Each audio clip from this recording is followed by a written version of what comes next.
Hey guys, the clover has done its job. It's been protecting the soil from direct sun exposure and bringing nitrogen up to the surface. I'm not sure what this beast of a plant is, but it's got white flowers on it right now. It grows so tall, it is way taller than I am. The deer do like it, so if they had access here, they would munch her down really quickly.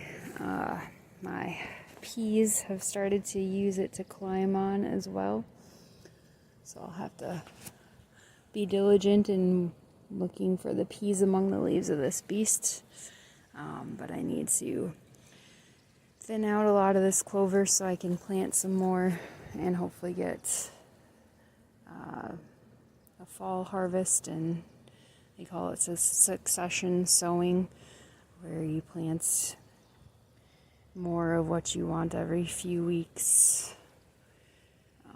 But yeah, this has done a great job keeping the soil from eroding and keeping it moist and protected from the direct rays of the sun while things have grown up bigger, and now it's to the point where it will start to inhibit the growth of smaller seedlings getting the sunlight that they need. So in order to succession sow, I'm gonna thin back this clover immensely.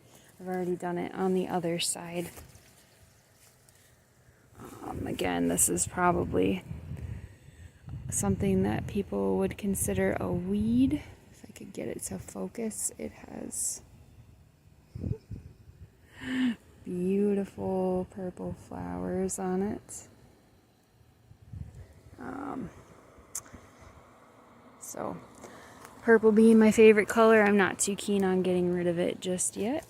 I got my first nasturtium flower popping up here, and I've already thinned back the clover a good deal on this side. Some of my corn is popping through. Got some squash here that my neighbor gave me. He said it's a Japanese variety that is very, very tasty, so I'm excited for that. And some of our beans are starting to develop. And of course the kale is going strong, as kale does. So we'll plant in some more here in the next couple days. Get a nice layer of compost on top before I plant more in here, so that we're adding more nutrients to the soil, since we've already taken quite a few nutrients out with what's been growing here already and harvesting already. So I hope you guys are having a great one. Bye.